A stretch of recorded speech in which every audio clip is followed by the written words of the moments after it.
Up?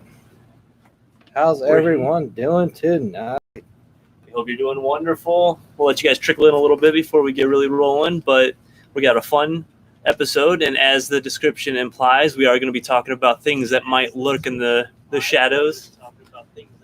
And I forget to turn the phone off. That's a classic, you know? That is classic now. I might as well just not care in the world. Facebook.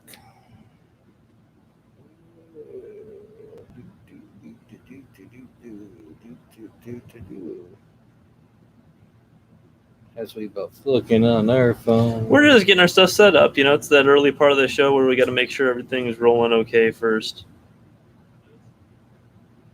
Someone's watching. Somebody's watching. Ashley, Tracy, and Antonio Rogers. Oh, Ashley is watching us. Hey, what's up, Ashley? What's up? Glad you can join us. Yeah, this is our little show. Our little big show. Well, it's almost a month now. Yeah, it's been almost a month. Woo. We're just let people trickle in and whatnot. We're getting set up ourselves. You know, we're not the most professional. I'm kidding. We're pretty professional. What's professional? Having fun. Oh, dude, I am. I've got a degree in having fun. I went to school for it. Today's such a good day. We didn't have to use our AK. No, we didn't. We don't own one, though. No. So I guess we couldn't use it anyways. We might have had to use our AK. Joe says hello, guys. Joe, what's up? Oh, and all right, let's get shuffling up on this tarot card. All right, so if you've ever seen the show before, if you haven't, we always make sure we do a tarot card pull. It's a single card pull, and we just use it as kind of a guidance, some kind of intention, and some kind of message for the show on what we need to be doing and what we can do going forward, you know? So going to shuffle up and take care of that right now. Shuffle and shuffle and shuffle and shuffle. So we got, today we will call it, did you put it up in the comments too? Yeah. Watcher Wednesday. Watcher Wednesday.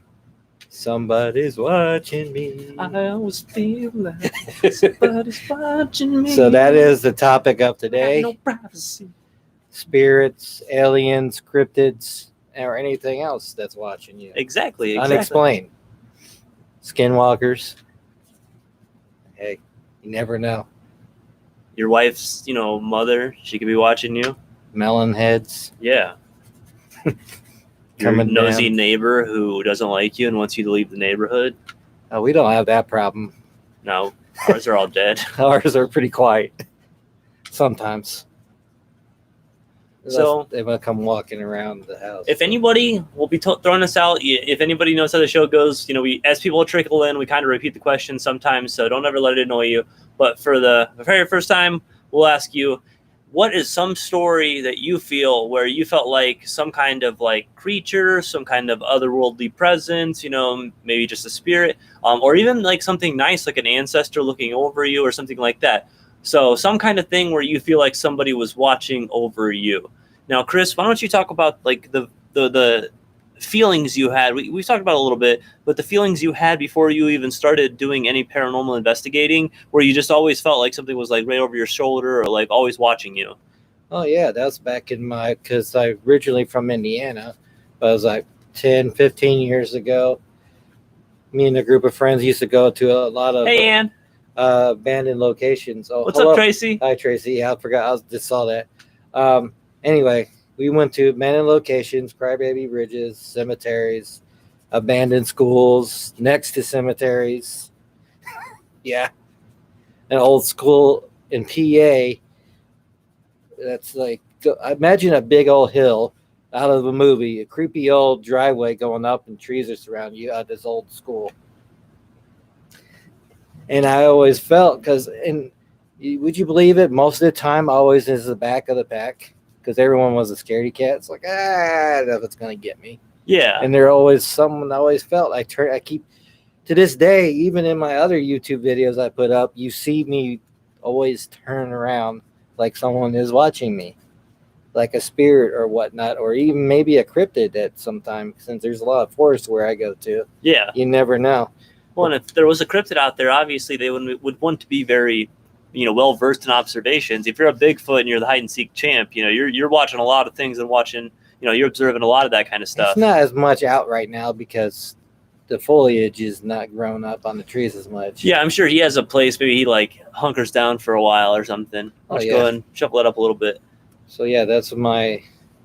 No, and I mean, like, I've definitely had that moment where I think a lot of people have, where you're just sitting there. It could be at home, you could be just sitting in like a park or something like that. But all of a sudden, you just have this intense feeling, like you just feel like you're being observed, like somebody, and you look around, you don't see anything. You look up in the trees. I mean, it's paranoia.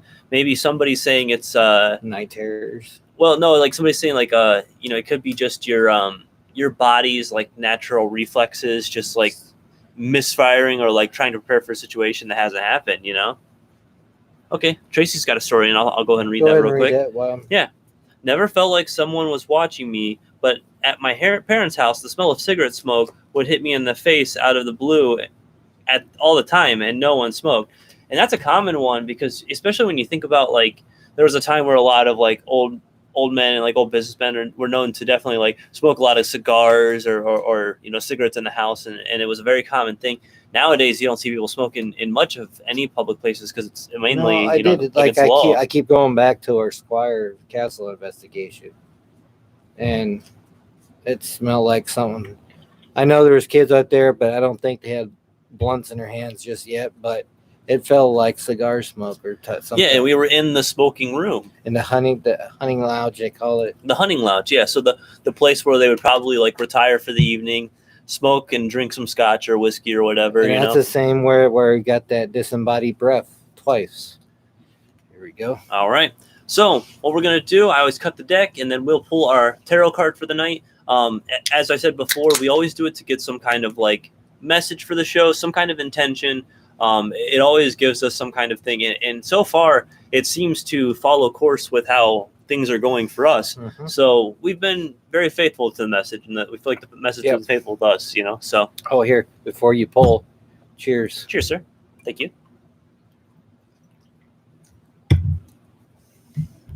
All right. Let's go ahead and pull this. What is it today? Cool. It is the 8 of Cups in the upright position. So I'll go ahead and pull up the meaning. We always talk about the meaning of the card, and then we always discuss what that might mean as a message for us and for the show.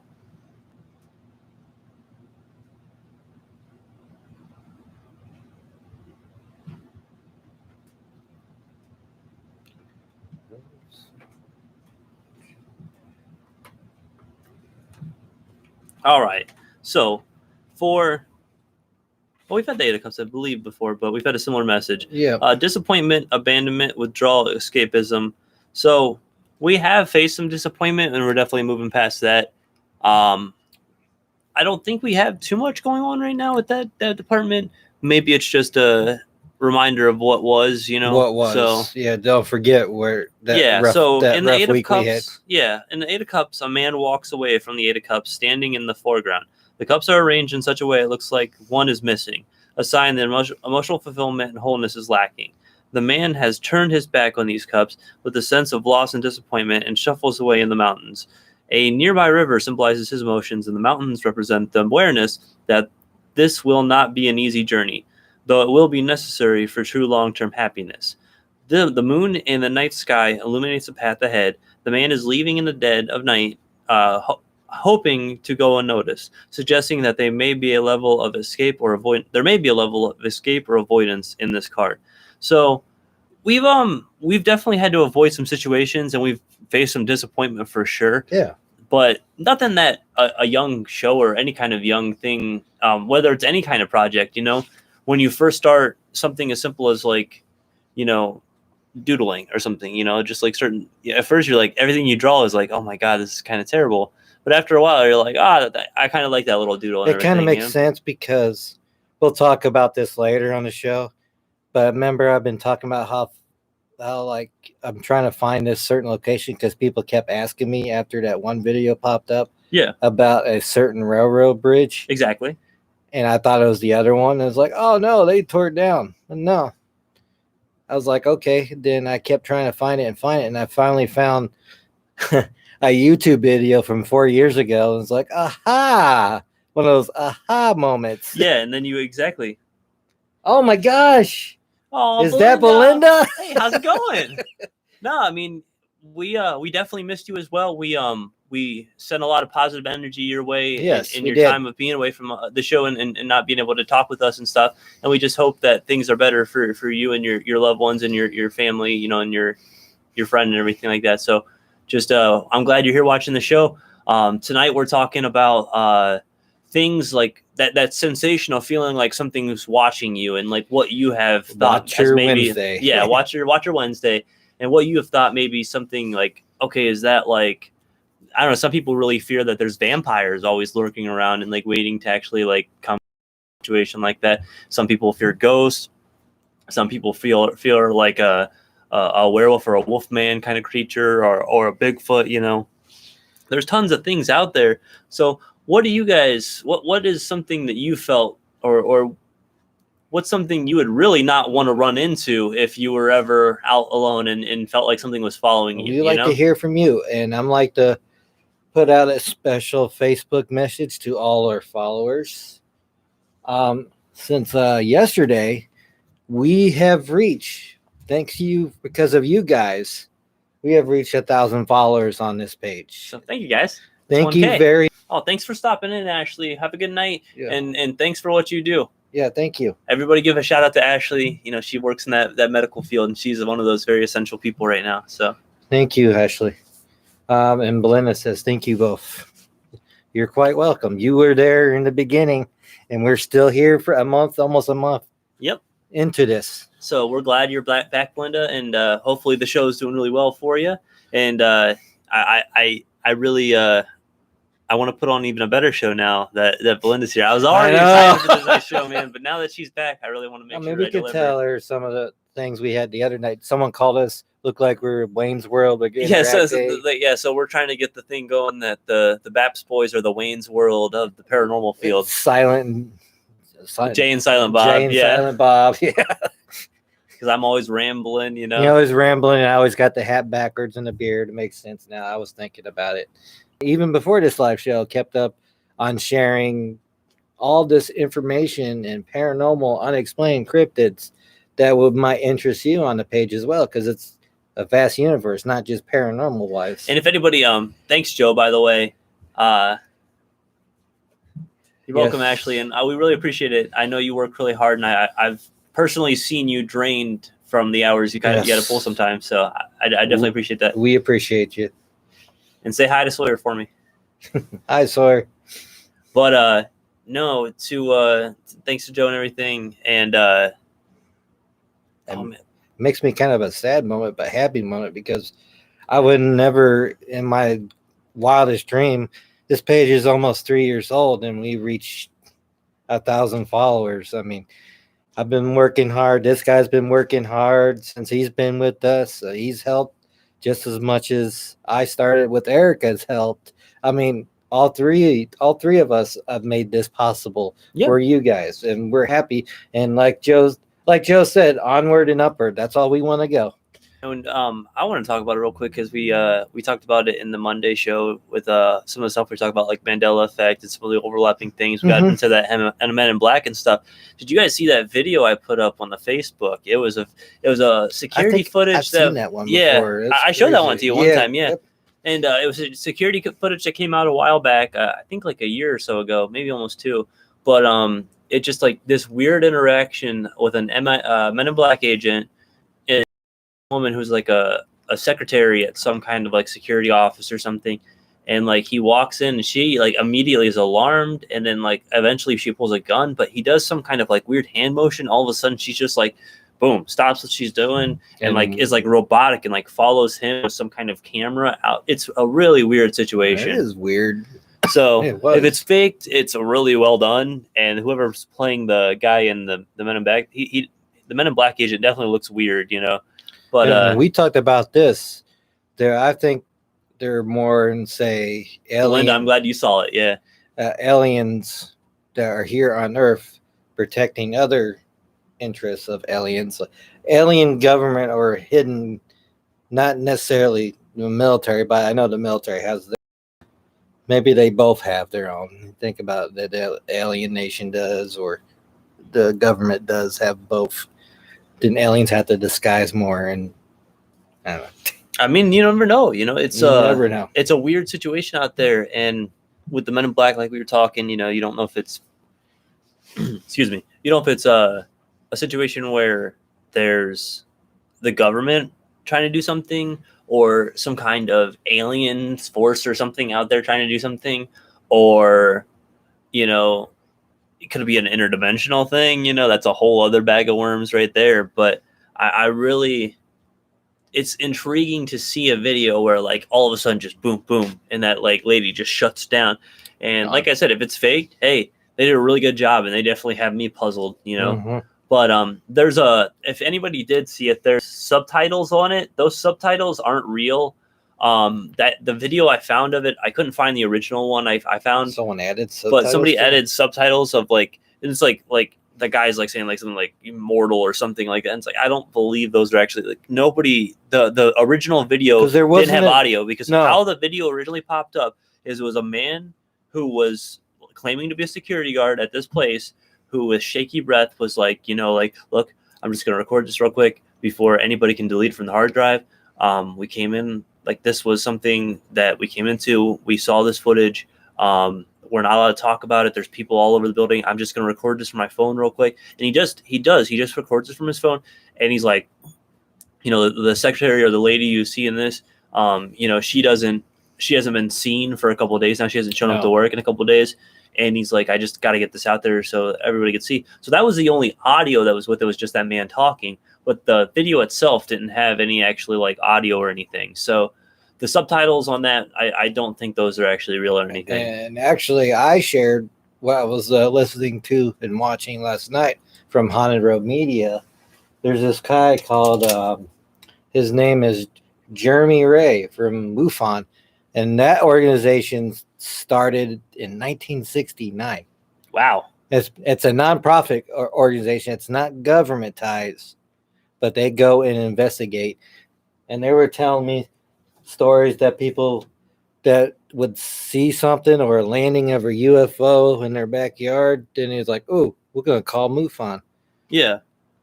And real quick, yes, Tracy, we did post that. If you look on our timeline on our Facebook, it should be just from, that was what? Yesterday it was. Yeah, so yesterday we posted that up. So it shouldn't be too far back on it.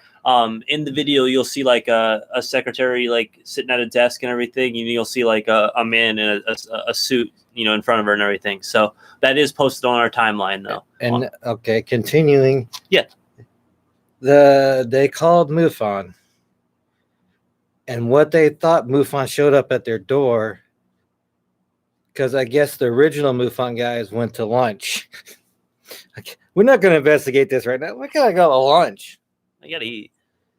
Then these guys showing up claiming to be MUFON with FEMA license plates and black vehicles, and scorched the earth where the UFO landed, so they can. And when MUFON came back, there was no evidence to be, how they investigate and research what it was. Yeah. All that was gone.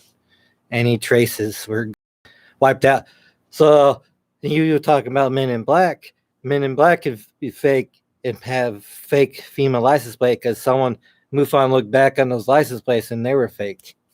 That's always what FEMA. It is. They always run the plates and it never pops up. It never pops up. I mean, that's another Men in Black. And because Jeremy May was telling that story last night about, he wasn't there, but his fellow members got screwed over by something, Men in Black or a government agency trying to cover it up even more. And it's funny because, like, I grew up seeing the movies, the Men in Black movies, and it made them seem like an organization that you wanted to have around, an organization you wanted on your side. But the any stories I've ever heard about the Men in Black make it seem like an organization that like you would never want to run into ever, or like ever have any kind of conversation with. Kind of freak you out in a bit. Yeah.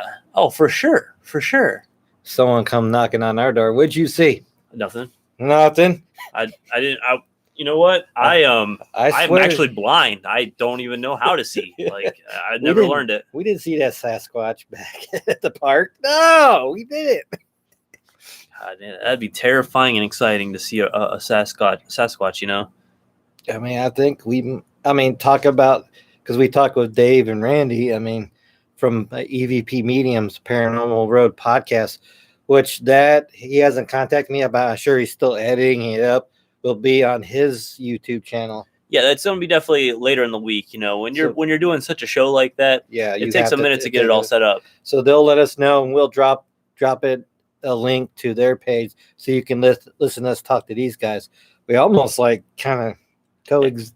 It was a very, very like bonding kind of way. Yeah, like we definitely got along really well with those guys, you know, and I appreciated how like the questions they asked and just how like they were like, no, like we want to definitely hear you guys, you know, like definitely tell your stories and stuff. And they told their stories too. And yeah, and they told us some of their stories, and it was just so amazing because we're overlapping in so many different ways on our interests. So it made it for it made us look into our Everett Road covered bridge investigation that one night. It made it look at it different for sure. Oh yeah, yeah, because we talk about the eyes looking at us from a distance, and it's stood up and just it literally came out at like a 3 to 4 foot height, you know, and then it definitely went up to where it was taller than me. And like I said, I'm not a short guy, you know. I'm about 6'3", so it's just to have that creature make it seem like it was like 3 to 4 foot, and then all of a sudden taller than me.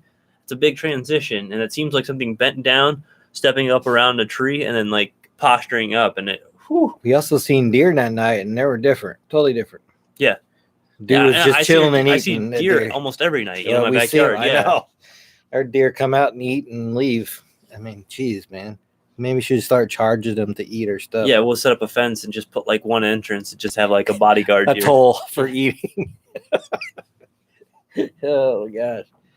Okay. Any of you guys, I mean. What about any camping stories, you know?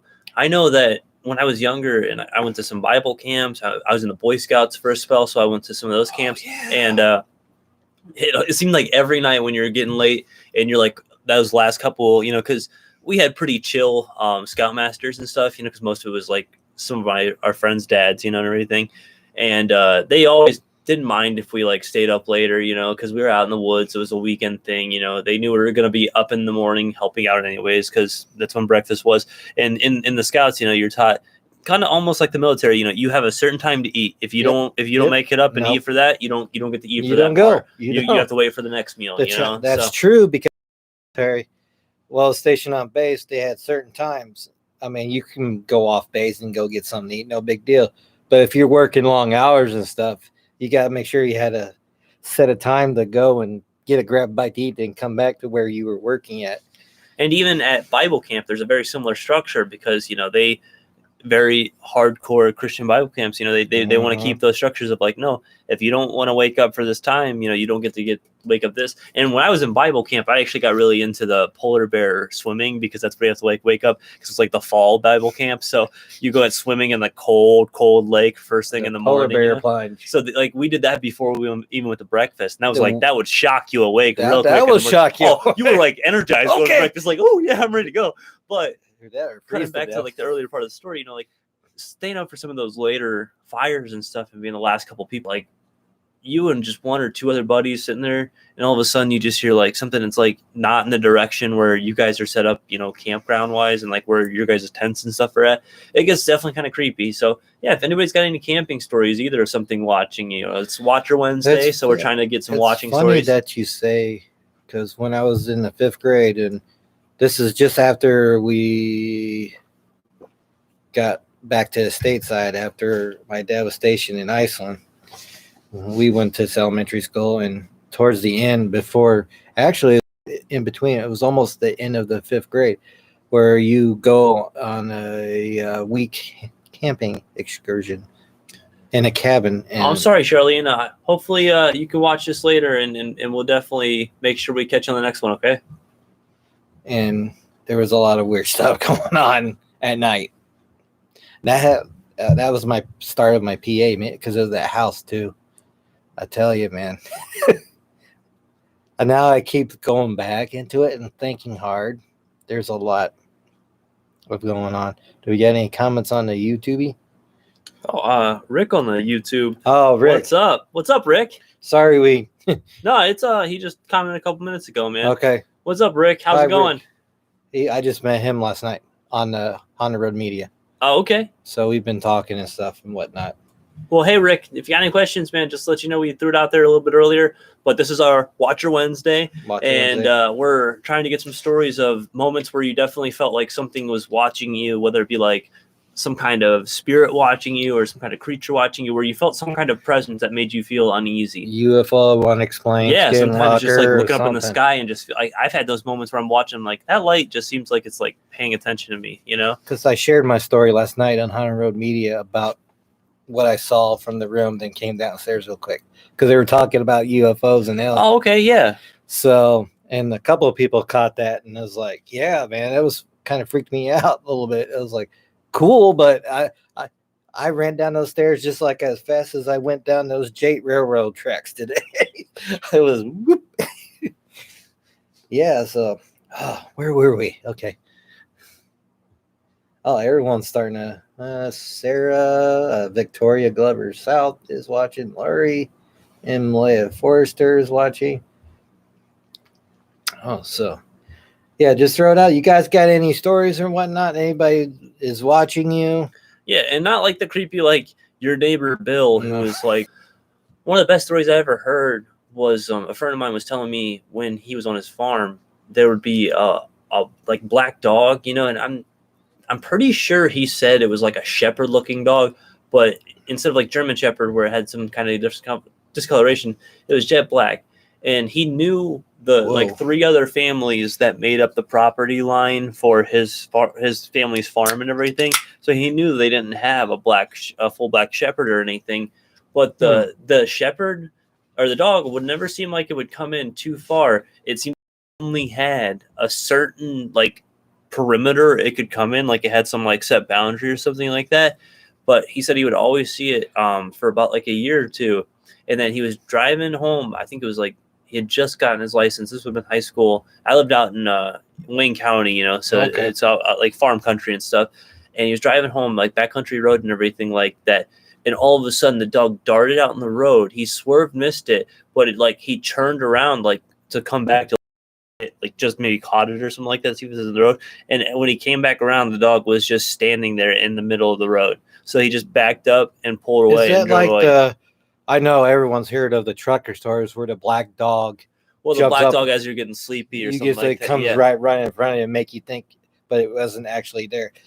That's kind of weird. It's weird that this dog, he would only see it by himself when he was like doing certain chores around this. I mean, he would be out there by himself. I mean, it was probably like a 20, 30 acre farm or something. It'd be like a spirit animal or spirit guide animals.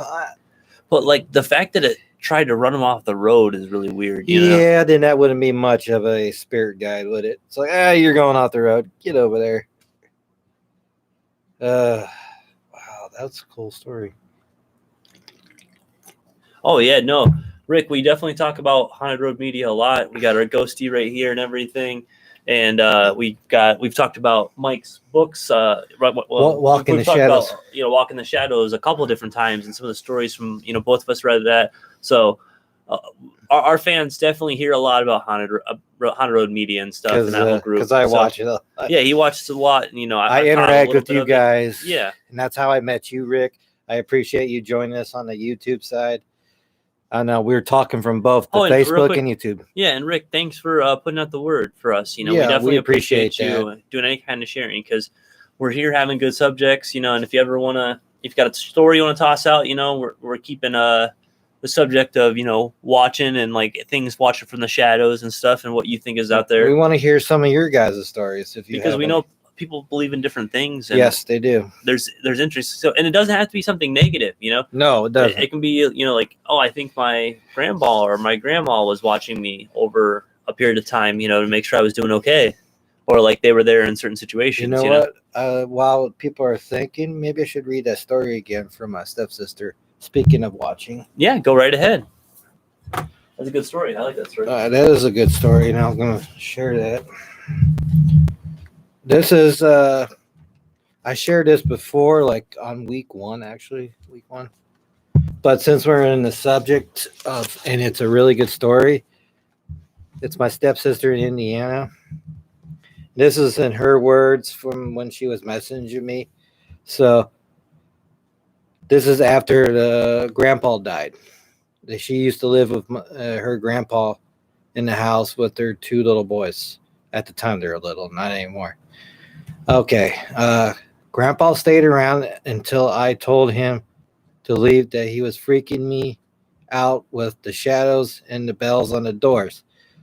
This was an older house. He didn't have the doorbells. He had, I don't know, someone remembers the little bells on top of the doors telling Yeah. that someone was coming in or out or whatever like that. I knew he was just making sure that the doors were locked, but it was all I could take because she told her to leave. I knew he wasn't trying to scare me. He wanted to make sure that me and the boys were taken care of. Once I asked him to leave, it all stopped. Told him to go with Grandma because she passed away the year before.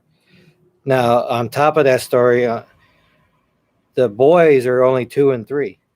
I remember when the 2 or 3 years old at the time, when he died that night, he went up to see the boys. They woke up crying, saying there was a monster in the room. I know it was Grandpa's way of saying goodbye to them. Which is a great story. I love that story. I love that story a lot. To go to real quick, Belinda, she was saying on the dog story, it could have been a watcher. The dog delayed him from something. So, like, the dog was preventing him. Maybe down the road, he would have been, like, hit by a car or something like that, at a cross section or something like that. Just like the trucker sometimes. You see that black dog jumping in front, it's preventing you from getting into something. So it could have been a message. It could have definitely been a good thing. It could have been a good thing. I like that. Thank you, Belinda. And then on Rick, he was saying he's definitely had a few experiences out of Gettysburg. But thinking again, that place is never a disappointment, and that's very true, man. I haven't actually been out to Gettysburg, but I've never heard anybody say they've gone there and didn't have some kind of feeling, And if they did, they were shutting it out pretty good. I didn't want to shut it out at all. We went up there 2-3 years now ago with my stepdaughters Bree and Eliza and my wife, and we actually drove around at night. And let me tell you, that battlefield, there's so much energy of sadness and pain and death coming from that area. I was taking pictures all that night, and I swear that all the time. I know some of it's like a replay, like the stone tape theory. Yeah. But some of them are actually still walking the grounds in the battlefield. Oh no, you forgot your candle, sir. Yeah, I'm gonna throw one in here. Go ahead and throw it. I've got a small guy. So yeah, Rick, I totally agree. That area does not disappoint, and I haven't got a chance to go up to the house where she got accidentally killed because we came up there. We went up there last minute. It was like some major holiday up there, and they were going to do reenactments and whatnot, and it was closed. So we didn't even walk through the cemetery, the National Cemetery up there, and it was just it felt so sad up there, like walls of sadness that you're always walking into. And most of these people will never be remembered that died that day because they're unknown, and which is very sad. It was all over that place. There's blood scar into the rocks everywhere on that dirt. You can plow it up as many times as you want to or mow it. There's all that energy of death and sadness and pain embedded in those grounds to this day. Yeah, it's any kind of historic location where, so much blood was shed for, the ideals of so many few. That was one of the situations where it was blood shed for the freedom of a lot of different people from some kind of situation. So it was definitely the cause for some kind of spirit to stand their ground and to definitely stick around for a while. They had the museum up there, and I stayed in longer than anybody else because that's how I am. I wanted to know everything. I know, of course, my aunt up in Indiana is a bigger Civil War nerd than I am. she knows a lot more than I do, and she got books galore on the war and whatnot, and watched every movie there possibly is. It's just, yeah, I really want to go back there and do investigations, actual investigations, not just visiting. Welcome back, Ann. And Joe, I definitely agree. Some will say that it's guardian angel. There are guardian angels out there who it could be ancestral. It could be something where it's an angel put on a certain task. If some kind of spirit is just fond of a person through coming into you hear about sometimes a spirit coming into contact with a kid who they watched them grow up in a certain house or something, in a house that belonged to them at one point, and then they follow that family for as long as they can to watch the kid grow up and stuff. Those things like that can happen. Yeah. It's like, ooh, let me gonna keep watch over. It's like a thing of nurturing a mother or brother or something. Like brother, if someone didn't get that chance to do so, has a chance to look over someone living. So it's very interesting.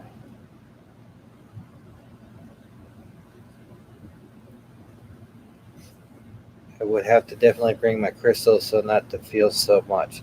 That would make me depressed. Oh yeah. And that's the thing, is that you got to keep yourself protected, You because gotta in keep yourself locations like protected. that, all that, the weight of that whole stuff, not only like the weight of the spiritual presence, but the weight of,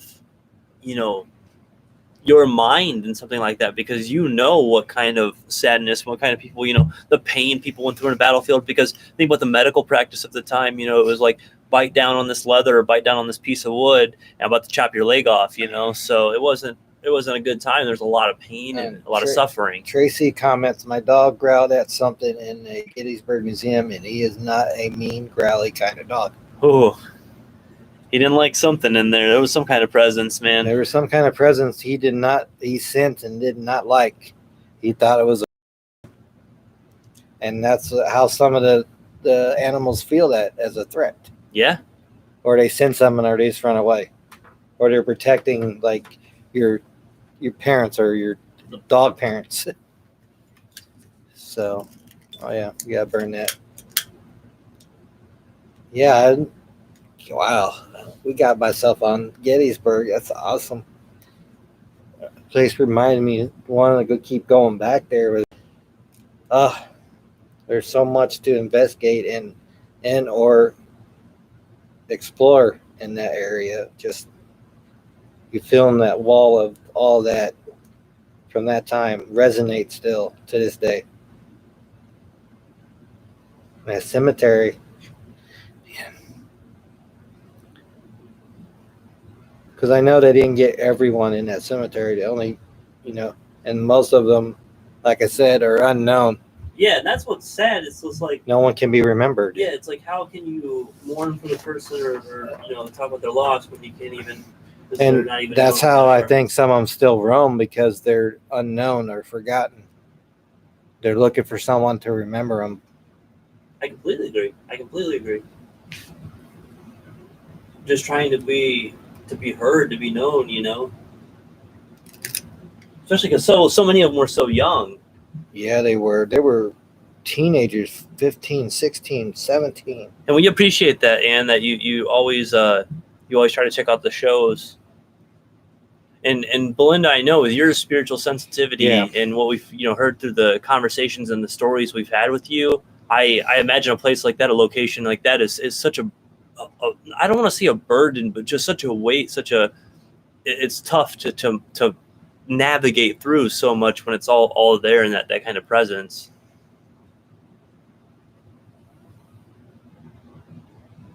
Oh, this has been a good conversation. Yeah, I'm glad everybody's joining in. So more stories though, guys. Give us something where maybe in your younger days, your older days, that feeling, that presence of just something watching you. Tell about my little explorer, my little future I'm going to show you. Oh yeah, you want to talk about that? And I want to talk about that, and let's go right into it. Yeah. And I'll pull up my journal and have it ready. On this table is a railroad spike. Now, I'm gonna get my journal. Go get your journal. I went on an explore today, locating old old railroad and bridge located in what used to be called Jate, Ohio, which used to be a site of a paper mill. So I walked the abandoned tracks, and I finally found this railroad bridge that's been there since what I figure 1909. 1909. 1909. And we've back in the past we researched the Jate paper mill area, and they talked about the railroad bridge. Well, there used to be two in that area. One was tore down. So we thought it was that. No. It was this one off the abandoned tracks. It looks something out of a Hills Have Eyes movie.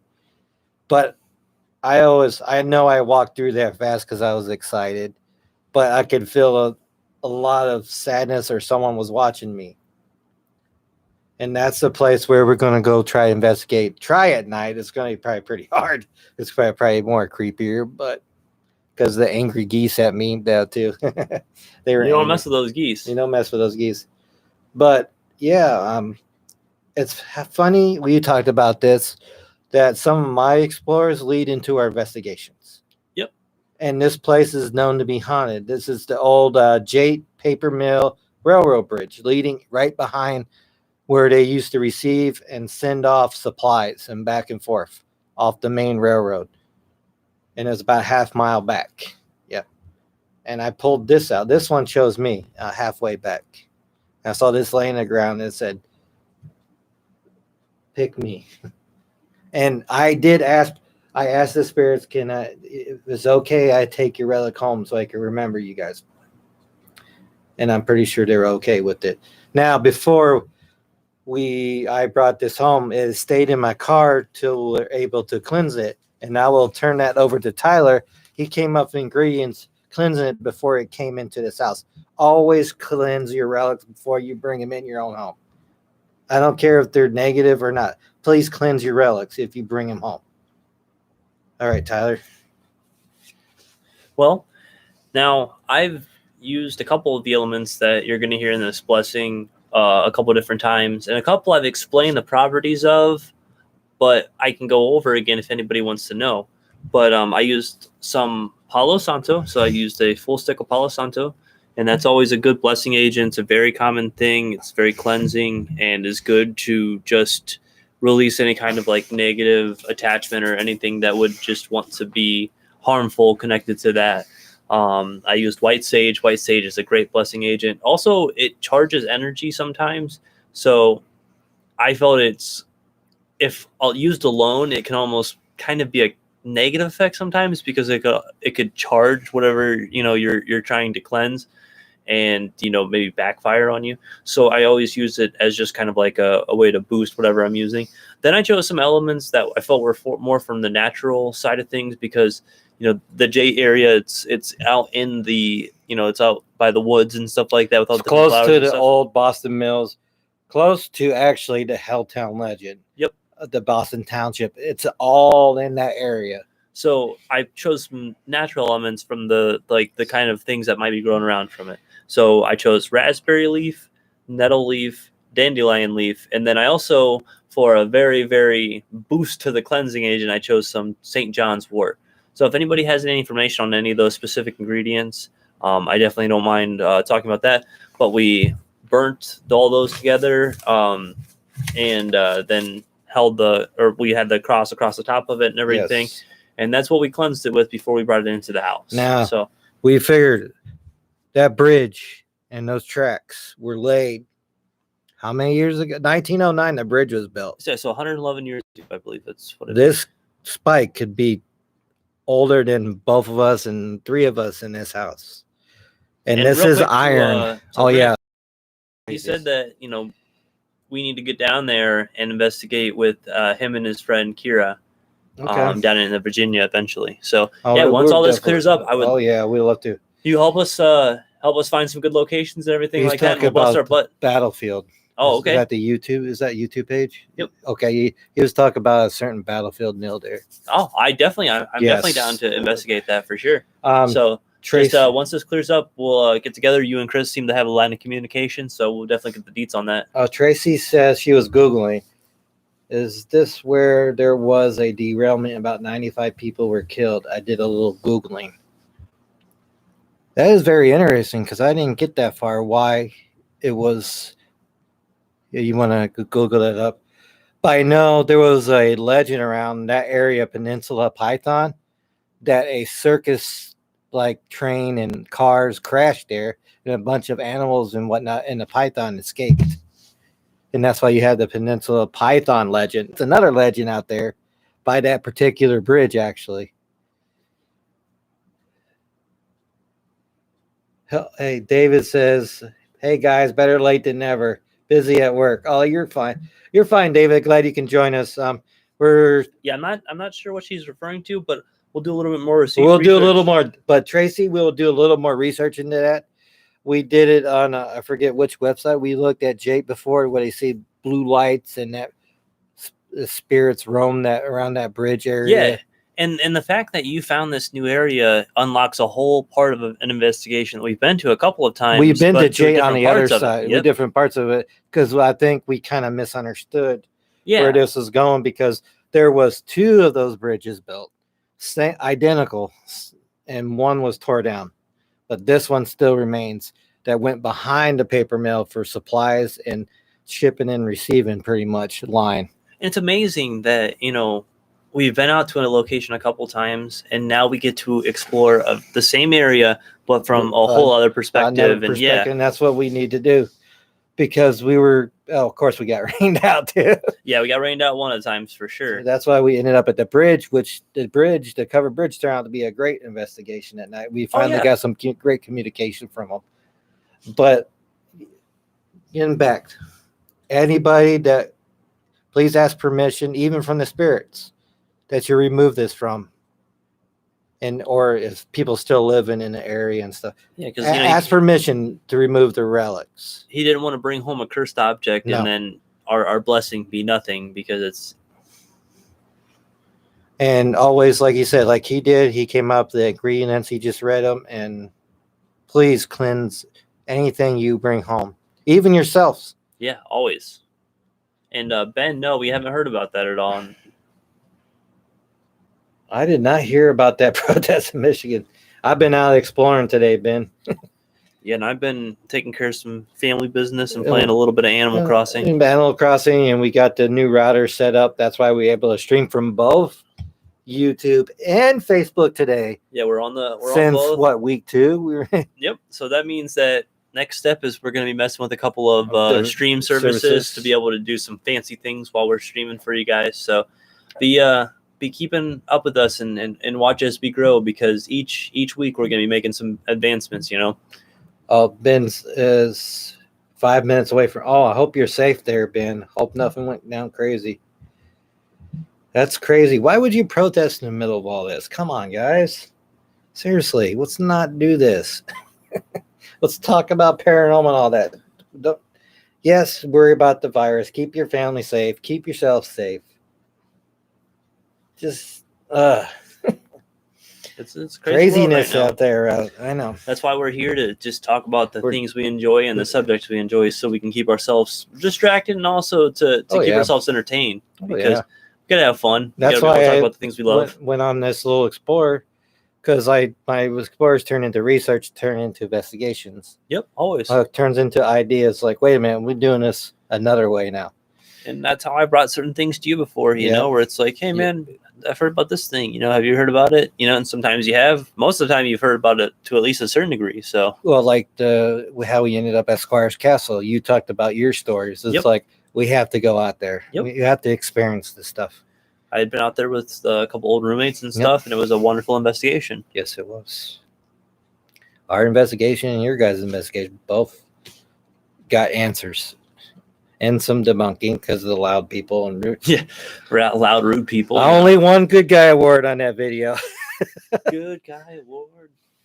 Then there was on the bridge. It was 3 people. 3 good guys. Real quick for everybody just joining in, the question we threw out at the beginning of the show was, what is some kind of story where you felt some kind of presence, whether it be paranormal, whether it be some kind of like creature or beast or cryptid, or some kind of, alien maybe watching you from a UFO or something? What kind of stories do you guys have of a moment where you felt like something was watching you and you didn't know where it was, but you just definitely felt like that, no, something's definitely paying attention to me? And I was also going further with that and saying, does anybody remember stories of like camping, whether you were in like the Scouts or just camping with your family or something, or just camping now as an even adult or whatever, where you felt like something was definitely watching your campsite or something was watching from the trees or something? There's always a lot of fear out there sometimes. Like I was once listening to Joe Rogan talking a podcast where he, he's an avid hunter. He's an outdoorsman and everything like that. And he's like, yeah, one time I was just out there and we were coming back from a campsite and a squirrel jumped in front of me. And for some reason, my mind immediately thought, oh God, I'm getting attacked by a wolf. And it was literally squirrels are loud though sometimes. Well, it was just a squirrel jumping in his line of sight, but he thought like it just like your mind plays tricks on you. Because I know we went on plenty of hikes and it was like, that squirrel has some loud ass footprints. Well, I told you about that one hike where I saw those two big dogs and I didn't see the owner originally. And I'm like, there some wolves out here with me right now? Oh, no. It's like Ohio. We don't have too many wolves. It's about to get real. Yeah. This is why I had my knife on me today and my Gerber. I had all the protect. And when you go to these locations, even investigations, if you can, turn your location on your phone, just in case something happens. That's another piece of advice for you. We have a question from the YouTube. Okay, question from YouTube. Rick over on YouTube says, what was the most disturbing haunted location you two have ever experienced so far? Malik House, for Malik House. Okay, so we went to it was a Akron, right? Yeah, that was in Akron. Yeah, it was outside. Close to the old Edmund Shaw tuberculosis hospital that I used to investigate. Yeah, so it was like, what's it, like within 10, 15 All minutes 10, of that? 15 minutes of that. So, yeah, out in that area, we went to a house that we have deemed the Malik House because if you type in Malik, what's it? Malik? Yes. It's supposedly an old demon or something like that pops up in 2 or 3 different religions, I believe. Something we'll post later on because we'll post an actual. We'll refresh our memory as we go. You can also look on the YouTube and on Facebook at some of our Malik House investigation stuff. But we went through with the investigator who brought us down.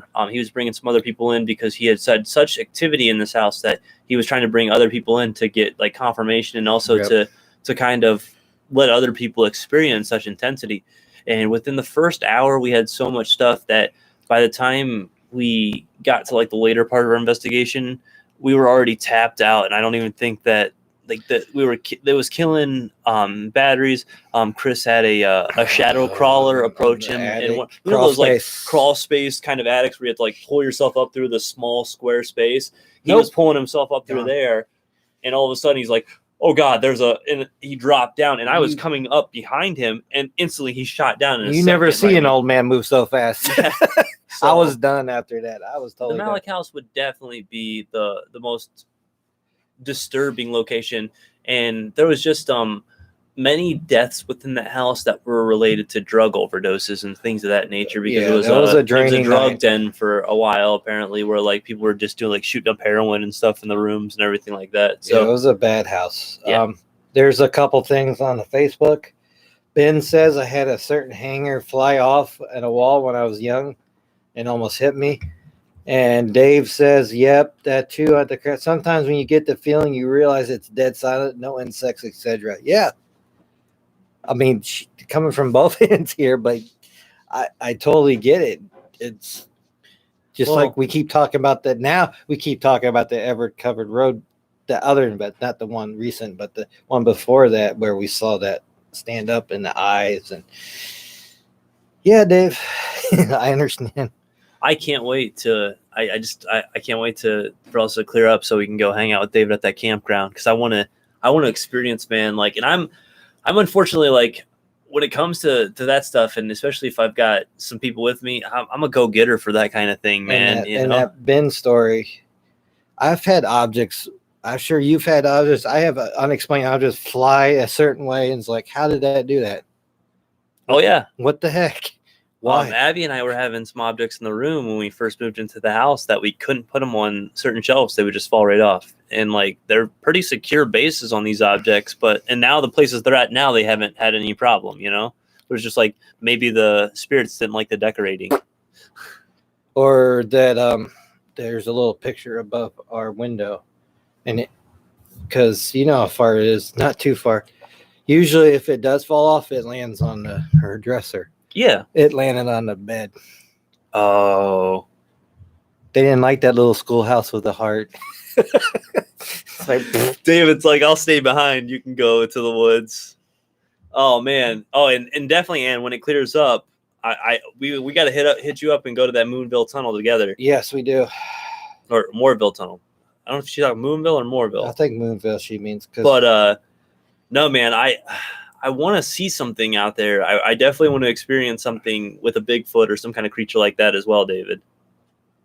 Belinda says, I want to go. I don't think that house is there anymore. That Malik house. No, it was either going to be, if he couldn't renovate it, he was going to tear it down. Yep. So, but because the guy, the Jason from Paranormal Den used to live right next door to it. Yep.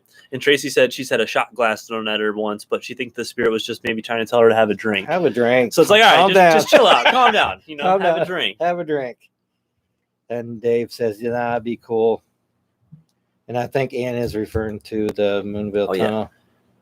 Because we've been out, me and Eric have been out to the Clareton one out in PA, where the high railroad trestle. Speaking of another railroad, speaking of that one, because me and Eric were inside once, and something was whistling at us while we were inside there. No, funny. Me and Eric were freaking out. I was like, okay. Because did you? Yeah, I heard that. It was like a whistle. I was like, yeah, twice. It responded back like that. And Rick's asking on the YouTube, have you ever been to Waverly Hills Sanatorium? Yeah. Dude, that's on my bucket list. We've already talked about it a lot, man. It's on our list. We want to go so bad. It's just like getting out there and making sure we have like the proper ways to view. And yeah. I've been through 3 different old tuberculosis hospitals, and it all have this certain sadness, angry energy to them, all of them, especially Molly Stark. My God, that keeps coming back. Wow. I don't know if anybody, I'm sure everyone's heard my story of Molly Stark. I don't know if I want to tell it because it makes me wanting to keep going back there, because I just want more to find out more and more and more, because it's given me so much creepiness and eeriness and great communication. Yeah. And showing itself. And even when your mom talked about birds, that bird moment before I caught that shadow figure, just sticking my hand in one of the windows, and that EVP called my name in that place for some odd reason. Dude, it was a strange encounter, and definitely that's where you got your shadow figure from the one part of that, you know. And Molly. Yep. And Molly Stark. Because there's certain reasons why we won't get into it. If you want to listen to our old vault videos on YouTube, that'll kind of give you an idea. Oh, and I'm sorry, I wasn't trying to call it your spelling. I was just making sure, because I didn't know if you were talking about a different location. Yeah, we were just making sure we said it. Melinda, I can't wait for this to get over as well, because I'm trying to avoid locations right now, even some of those secluded ones, just to make sure I keep as safe as possible. So I definitely get one to hold off for a minute. Oh, that one I went to today, pretty secluded. Yeah. No one has. The latest video I saw on YouTube was 4 years ago. Wow. And I have not hardly seen any pictures. Hardly. I'm probably the first one there in 3 or 4 years. Yeah. To video the tracks going through it, and the bridge, and angry geese. Everyone sees angry geese. Everybody sees angry geese. They were geese, pissed off. They was like, get out of here. We don't want humans here. Yeah, I can't wait to start investigating too there, Ben. School's out. We're not grading any spelling good. That's what Tracy says. Like, that's good. No, I feel you, and it's one of those things that we wish we could do the show a little earlier, but unfortunately, we got to take care of certain things right now. and this is a good. I mean, it's a decent time. I'm sure some people can't sleep and just want to join us. Well, and the chat couple about of friends from across the pond have been at like 3 o'clock or 4 Oh, o'clock they in the did morning. share our Yeah. stuff, so they're probably asleep now. But thank you for those who shared it from across the pond. The Sussex Sean area, and yeah. Jen. Yeah, Sean and Jen out of the From- Sussex area. Yep. Their East Texas person.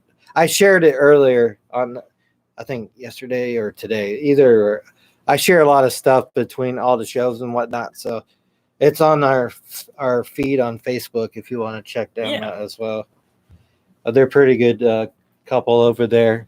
They're even more locked down than we are. Joe's like, yeah, the geese were really angry at Chris. I know. He saw the video. He was there with the premiere. Oh, that's hilarious. Although they didn't come and attack me, they kept floating around.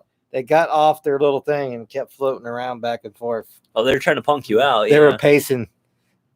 Just waiting for you to make the wrong move. Yeah, they were angry. They're very angry. Oh, that was a good time, though. And I'm going to show this guy. We're probably going to go up there Saturday. I'm going to show this guy that. And yeah, I want him to experience that as well, because it was such one of those moments where you're like a kid in a candy store. Is like, wow, it's great. Because it's a great find. It's also like it makes sense of the investigation too.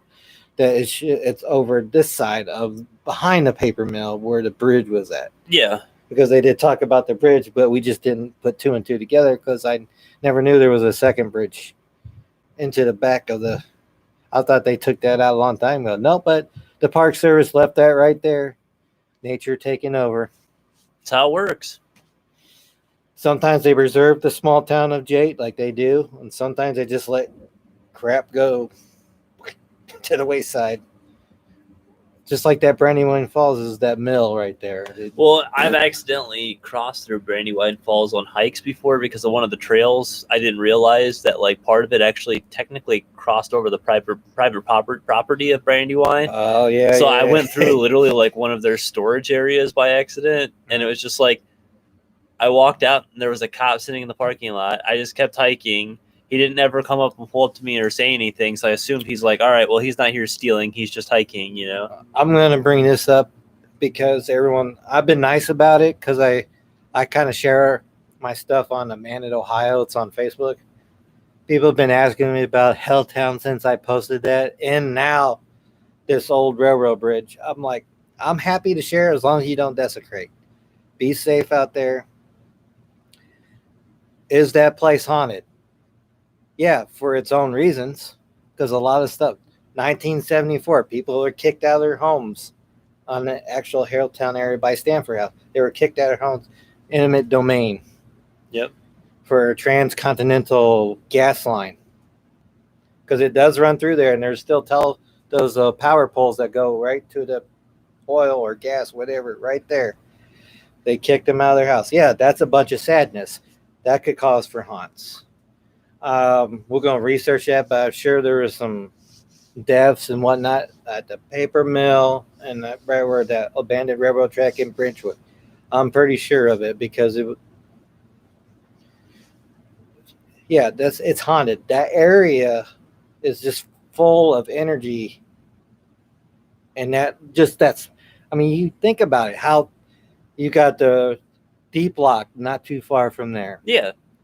You got the Helltown, Boston Township, you got the cemetery, you got the old church, you got the town that doesn't exist anymore, that people got kicked out of their homes. Only thing left standing there now is the barn and the feed barn where they used to store the corn. And now people are starting to desecrate that, which is a damn shame. Please don't desecrate these areas. Other people want to explore these and experience it for themselves. Don't be a dum-dum and break locks and just to go in the place. If it's locked for a reason. Yeah. Don't go in there. Sure. Because they're going to close that off pretty soon if people keep doing that. And Rick, man, thanks for giving us a shout out to your buddy or showing us your buddy out in Scotland, man. Oh, yes, thank you. We're always looking for for a whole wide variety of people, and especially people from different locations, because then we get stories out of places like Scotland and the UK, where there's so much rich history and stuff, and history that goes back farther than some of the ones we're looking at in these locations. 1909 is nothing compared to places like Scotland and the UK. No, it's not.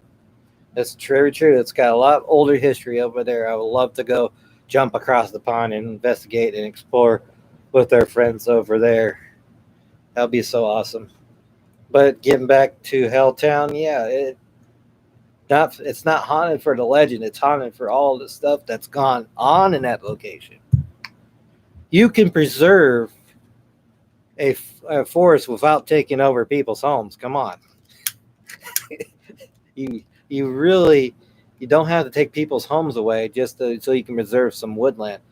There was a lot of stuff else going on there. We're not going to get into that. We also got the canal locks over there, and a lot of death and stuff happened over there. The canal locks, the deep locks, and whatnot. There's so much, and there's a lot of stone around there to do that stone tape theory to leave a recording for ages, for the ages. And that fire that happened at Jate, I mean, then people losing their homes just because they want to put 271 close to Jate, over Jate. People losing their homes that way. And it's a bunch of sadness, and that's why it's haunted. We've mentioned the stone tape theory a couple times, and to anybody not familiar, think about the same way the belief of crystals being able to absorb like light and energy and stuff from like the moon and the sun and the stars and things like that. There's also the belief that stone and stone walls and brick and wood and all these other kind of things can almost get an imprint of the spiritual energy or the spiritual essence in any kind of locations. And that's when we talk about that, that's what we're referring to.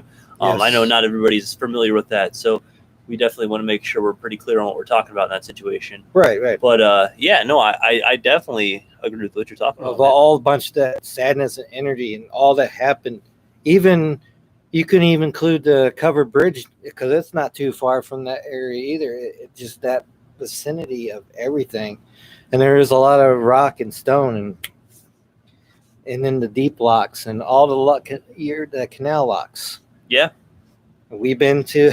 I mean, this is why we kind of like our outdoor locations, because those places can be haunted or have some kind of energy going on right there. Always. There's something happening. Not always indoors, because we like outdoors. Well, and I like the outdoor stuff just because it gives us more freedom. It's 3 investigations in one. Mm-hmm. You can look up in the sky and you can stargaze and you can look at the aliens and the UFOs and stuff like that. Yep. You can look into the woods. You can look into the creatures that could be possibly, and then we always try to make sure we're at locations that have the potential to be charged with paranormal energy. That spiritual energy. And sometimes they all tie in together. Yeah, and we've had so much crossover between all of it, Yes, we have. Belinda says, I use stones for protection. Stones and wood are very porous. They absorb everything. Oh, yeah, that's why Palo Santo is one of my favorite blessing items. So that's why I have tons of different crystals and stones that I use. I mean, yeah, not even just crystals, but a lot of different just stones and everything of different natures. Well, think about what she says. Wood. Wood. David said, look into the dog man's eyes. Say, man, we're not sure what we saw that one night, but it was pretty tall. I hope I don't run into any of the dog men, because that sounds like a terrifying being. Yeah, we don't want to run into the dog men. But I guess I kind of hope that I do, though, too, just in a safe setting. I don't know. I'm torn. Sorry. Well, she talks about, in a good way, the wood, because it's very porous. Oh, David said we're worse yet. Amish eyes. Oh, God. He's got that fear of the Amish, man. He does. That the Everett Road covered bridge has a lot of the older wood. I mean, it's not as old as it used to be because they rebuilt it. Wood, steel, and stone coming together to build that whole area. It absorbs all that, just like those old railroad tracks. That steel, that iron, that wood. There's not much of it left, but there's still you can pick up pieces Yeah. on up to the bridge, and the If you bridge. think about it, like a train, it essentially has all the elements represented in one different in one way, Mhm. because you got fire, the coals burning to get it going and everything like The that. fire made that. And exactly the things being forged to make everything, the train itself, the things to make it, you got like the wood and the earth underneath of it, you got the air, the things that need to move through because, Yep. fire can't go without oxygen and true. air and everything like that, and then water. I mean, like water's everywhere, it's going on all these bodies of waters. The things we're dealing with is bridges, so there tends to be that body of water. Always seem to be close to water and or stone in some of these locations. Yeah. Oh yeah. Because the elements are real. The elements are real. Belinda says, my dad was a geologist. I have lots of stones and petrified wood. I got a bunch of old geology books back here that I've been looking through. Yeah, like field geology books and stuff. I've been looking into some old geology stuff to maybe look where I could get insights to possible locations that haven't been explored by a lot of people, which would be great. Just like Ben talked about, I don't know if he's still here roaming about, but he talks about the lesser known locations. Yeah, and that's definitely something. It doesn't necessarily have to be these. Everyone knows about these locations, just like we talked about the Amish Cryberry Bridge, and no one knows about. Nobody knows about Malik House except for the couple of people or the couple of groups that have investigated it. Yet it was one of the most interesting and probably like terrifying investigations we've ever been on. That was the only house we've been inside. Yes, that was the only residence we've been inside. Well, no one lived there anymore, but still, it was the residence. A lot of bad stuff happened in that house. Such a great night, guys. Any comments on the YouTube? No, you said has a comment on the YouTube right now. But yeah, if anybody new has joined, we did throw it out at the top of the show. We'll repeat it once more again. Yeah, we can repeat it. We have no problem. It's we're trying to ask, what is a story where you feel like you've been watched, whether it's you felt like there was like a spiritual presence watching you, whether you feel like some kind of like creature or beast was watching you, whether you felt like you were maybe watched by like the sky from like the UFO or like a government agency or something. Any story where you felt like you're being watched. And I don't mean watched by like some creepy guy who lives in your neighborhood, because I don't want to hear a story. Not that like bald headed on top, long hair in the back, worn out Ohio State jersey, girl bike riding person that creeps around your neighborhood. That one. That's the one. Yeah, definitely want to just hear your stories of that. And also I threw out even further, maybe stories from like if you were younger and you ever did like any camping out or any kind of stuff like that, where you felt something out in the woods where it's like, oh no, something's watching me from the woods, because there's a lot of stories from that area. So if anybody has any stories from either end, the YouTube or the Facebook, just throw those out. And we love all the interactions tonight, guys. Speaking of something watching for our woods, it's on the Firesat chat one in the vault. There because things were in our woods. Yeah, we had a red or amber-eyed creature watching us from the woods. Yep. Multiple different times, with different people. Oh, I need a refill. Yeah, I got you, dude. Oh, thank you, sir. This is such a good night. I need another one. I didn't think I was going to go 3 in, but this is a good conversation. I'm glad we're still doing this for you guys. By the way, anybody thinks they're crazy, they're low alcohol thing, so it's basically just drinking like a slightly alcoholic tea. Yeah, that's all it is. Yeah, that's all it is. It keeps me calm, keeps me going, so I'm able to talk. Give me alien blood. Thank you, sir. Yeah, we go by colors because there's different flavors. We just named it now because what we were talking about. Oh, you got a Dragon Boy? Dragon Blood, yeah. No, actually, I put the other one back up in the fridge because it got warm. Oh, okay. I'll still owe you another one. That's all right. The wife bought them. I asked her nicely. Since he was going out to Walmart and I didn't want to go to the store. Yeah, we try not to go out if we don't have to. Other than exploring and But yeah, does anybody have any stories, anything out there? And also, too, I mean, you can throw out any question throughout the night. We never want to just keep it structured to just what we're talking about. We provide some kind of topic or topic us to have something for if you guys want to engage, because we always want to hear stories. But literally anything you guys want to talk about, we talk about it all. Aliens, UFOs, the paranormal. With ghosts and spirits, things of that nature. Oh, We talk yeah. about cryptozoology. Oh, yes. Your Loch Ness monsters, your Yetis. We've talked about deep sea stuff, for sure. And we talk about so much. We've talked about weird theories, just stuff that doesn't make sense. We try to keep it different subjects and keep it interesting, because I know it's hard for a lot of people like us, because we want to go out and investigate. But we're trying to give you a very good show. Then we want to hear your stories and just keep it coming. And we love to share. We love to hear. We'll share right back. Tracy said Coors Light happening here.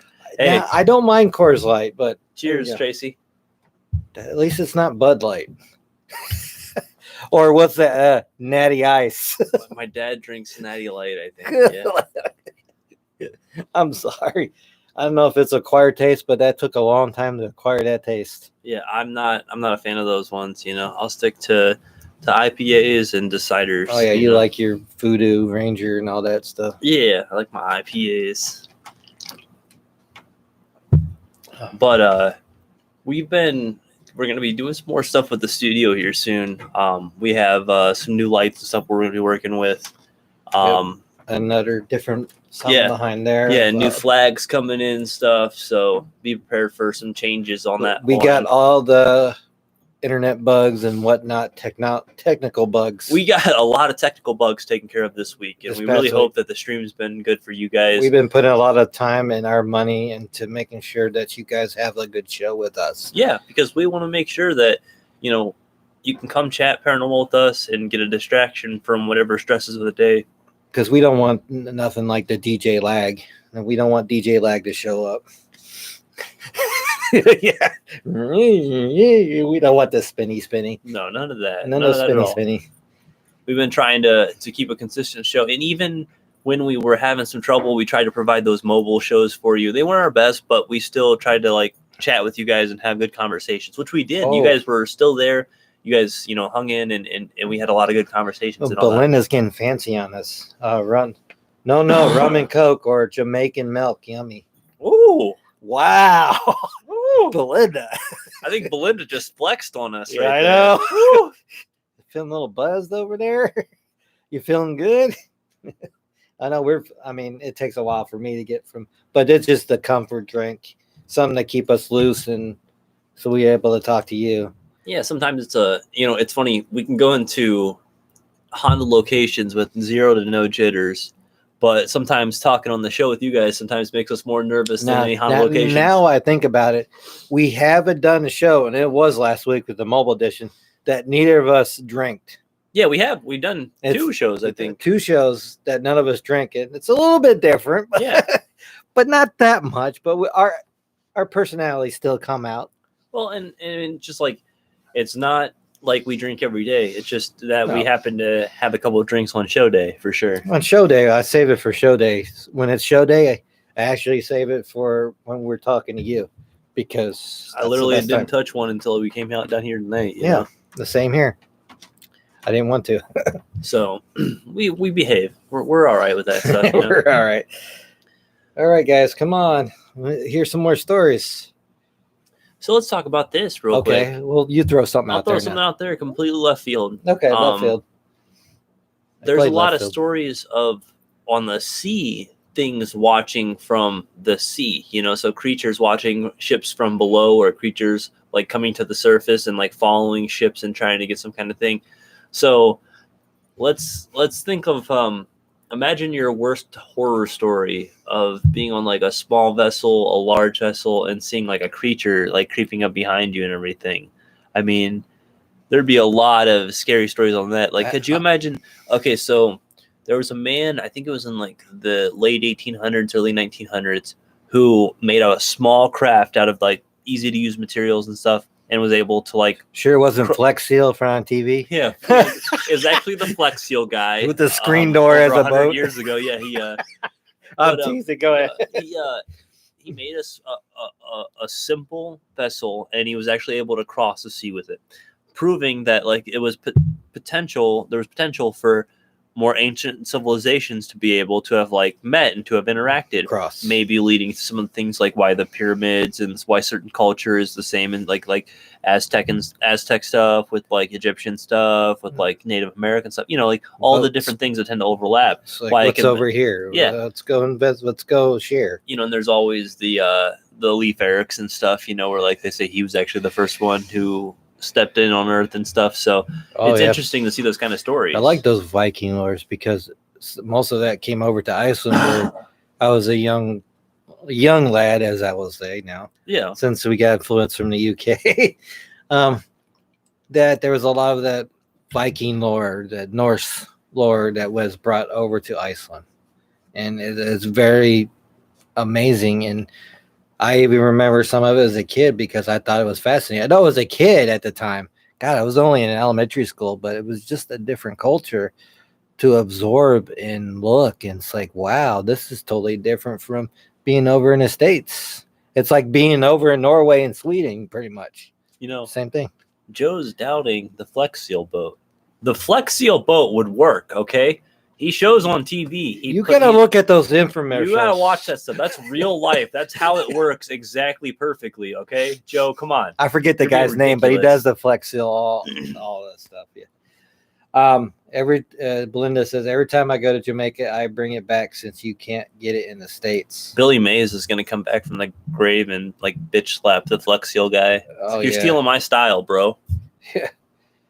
Yeah, Joe, go look that up. I'm sure it's on YouTube or someone's put it on YouTube by now, or even on the Google it. There you go. Google Flex Seal boat. Googly. Oh my gosh, what was it talking about now? I forget. Oh, you're talking about boats and crossing and.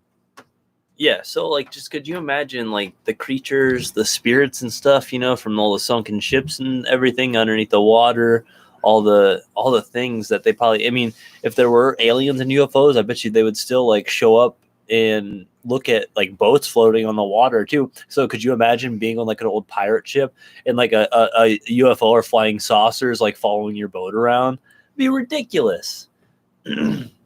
Well, just like some of the military boats and stuff like that sunk, or stuff is, what was that one, the Philadelphia experiment? Or that one ship. Oh my God! I have to look that up more, but that one fascinated me. I have to research that more. The Philadelphia, I think it was called the Philadelphia. It was a military ship they were doing experiments on with something. I forget. It was some weird stuff that happened. So. Oh man, what's up? God, dude, Rick, you've been so awesome. You said this show is amazing, and we're checking out no matter what. I'll definitely be watching more of this. Oh, we appreciate it. Thank you, Rick. That, man. And I was just talking to you today, and I appreciate it. And I met you last night. The segments and the stuff we're talking about tonight is just one part of this show. We do unboxings. We actually do like teaching things. So we've done sigil writing classes. We talk about different blessings and stuff. That's why we talked a little bit about the different ingredients we used for that blessing. And we try to be educational. We try to be interesting. We try to be fun, and funny. We throw our jokes in too. We don't got as many investigations because of this, but we've been talking around the mill about some of my older ones that before you even started, like the old Hedwin Shaw Tuberculosis Hospital, which I still have written on the book of the video clips of where weird and growling and all that stuff.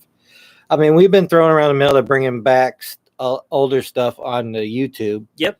And talking about it. Yeah, revisiting old investigative footage and stuff because, we have a much better eye at looking at stuff too, now than we've been back then. And we're having the itch to investigate.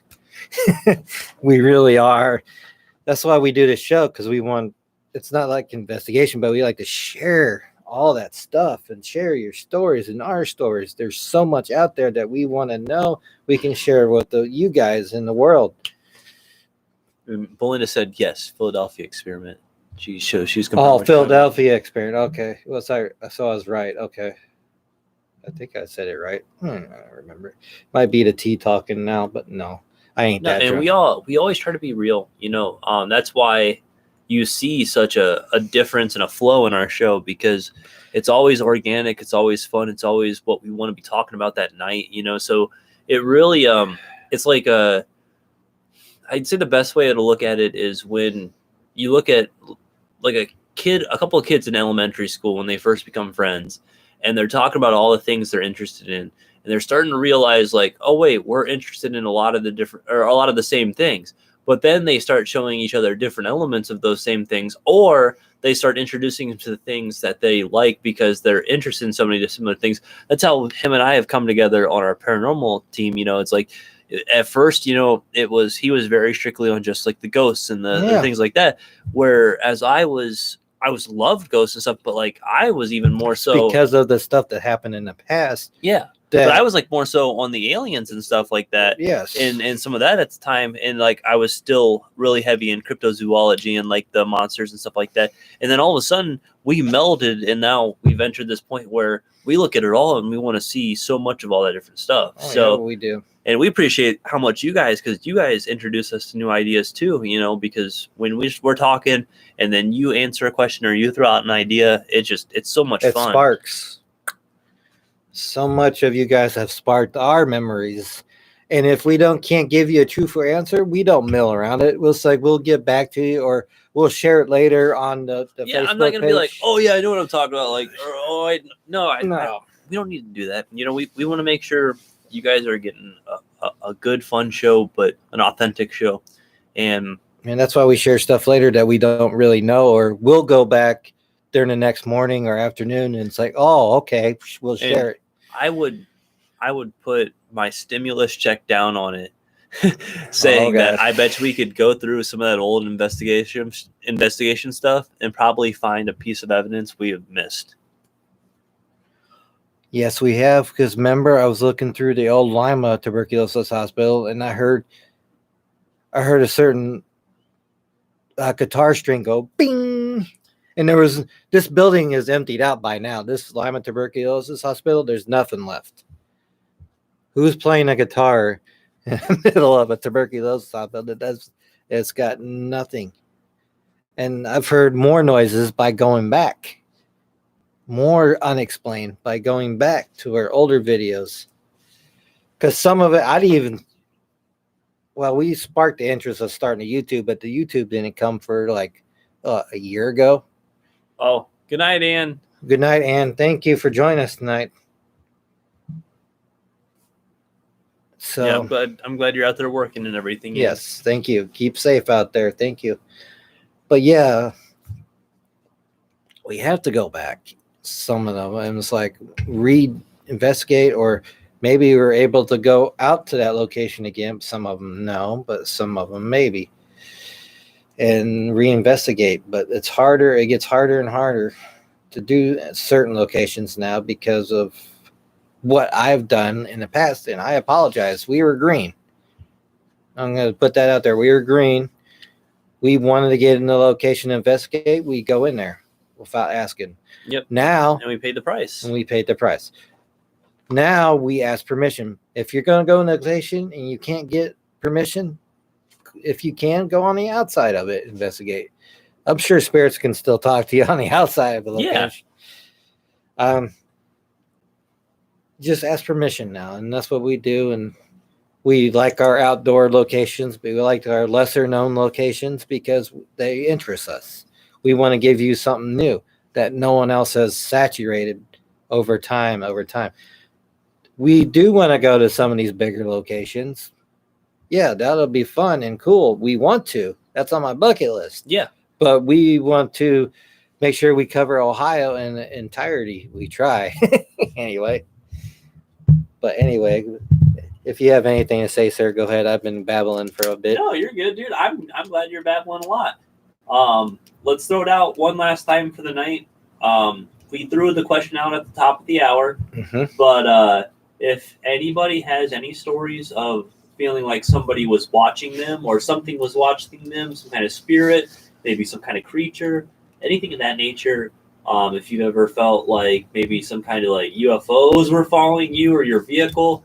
And also I extended on that, if you ever felt like when you were out camping, maybe as a kid or with your family or something, even now to this day, where you felt like something was watching you from the woods, because I feel like that's a separate type of watching, because when you're in the woods, you think about like how your ancestors had to live constantly paranoid of all the different things. So many of the predators they had to worry about are now like either extinct or like very limited in comparison to what they used to be. Right. So think about those kind of things, like just of watching stuff in the woods, and you can think of like Bigfoot creatures as well, and all the different stuff related to that. Maybe it's spirits or whatnot.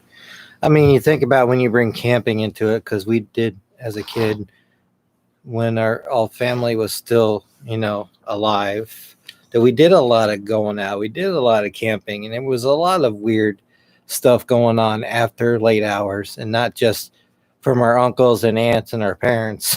Yeah. I mean, there was a lot of weird stuff. And I know if you camped in primitive a lot of times, you don't want to go out.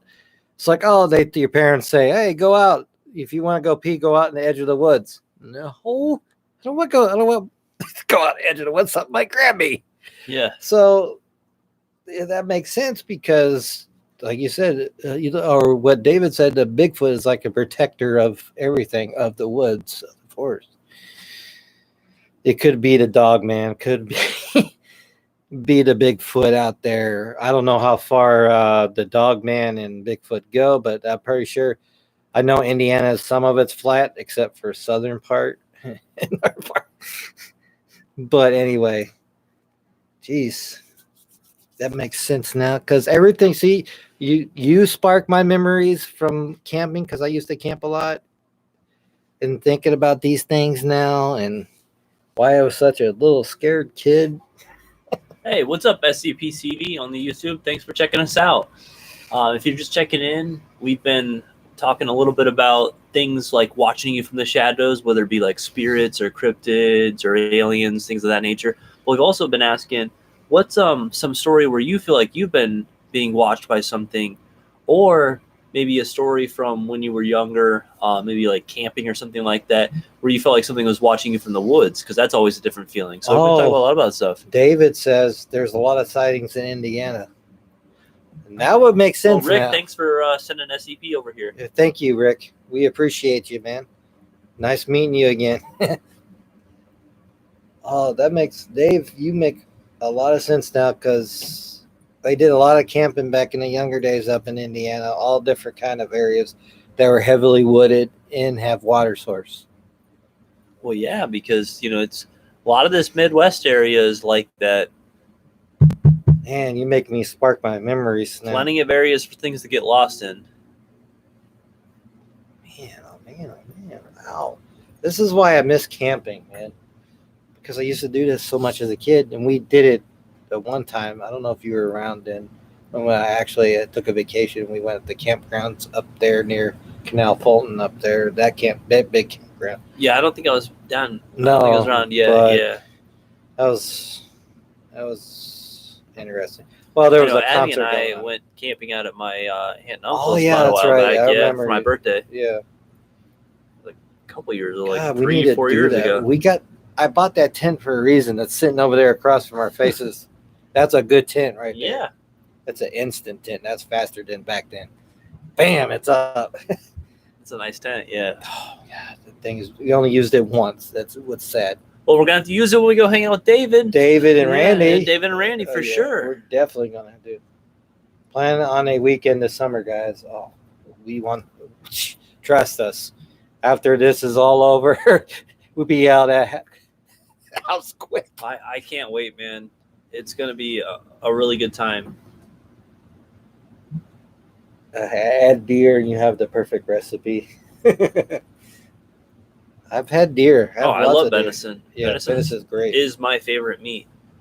I like it more than beef. I like it more than chicken. I like it more than like salmon or any fish or anything like that. Like venison is my favorite meat. My stepdad and my stepbrother used to hunt all the time and bring all that home and have it. And I'm from a hunting family as well, so it's like I definitely love venison for sure.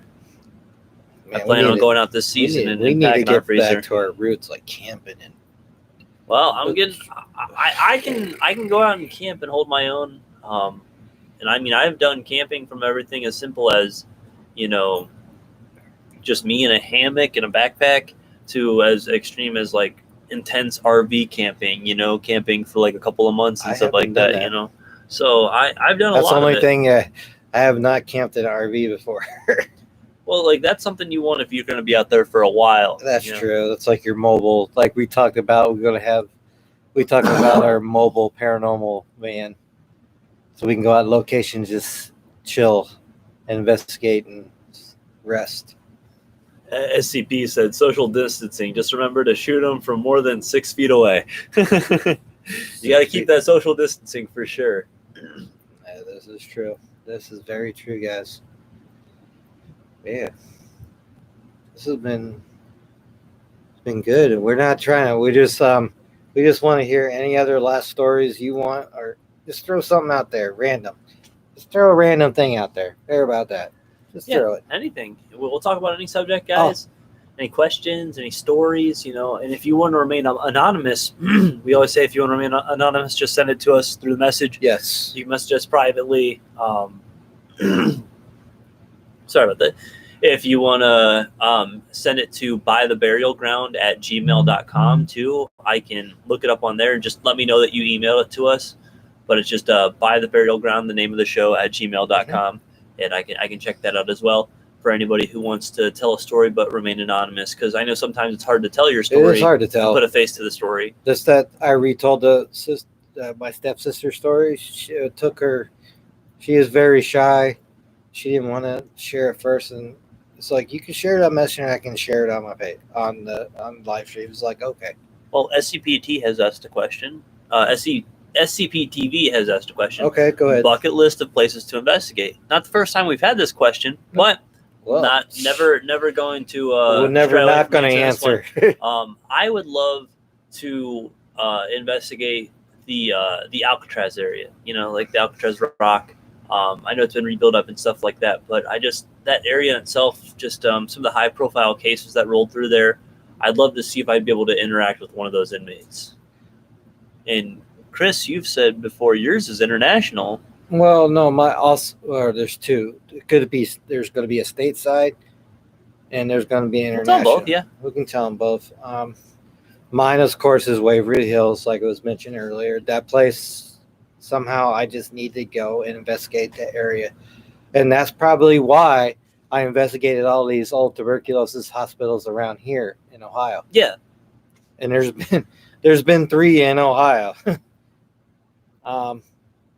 Well, I want to add another thing to the stateside, and that Joe my memory is actually the Salem Witch area. That'd be a wonderful spot. Yeah. Now that Joe mentioned it was an early episode, probably was it Mondays or Sundays? I forget. Either one that he sparked is like, you know what? You might have something there, Joe. Tracy goes. Myrtle's Plantation is on.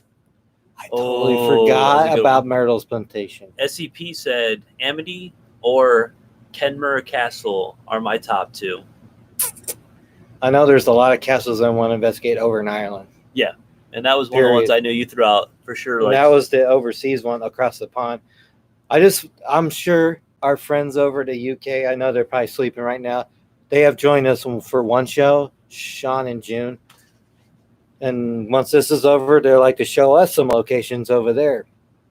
Because my family tree on my mom's side goes back all the way up to England. They own a textile plant over there in England. Yeah. And there's a Platt.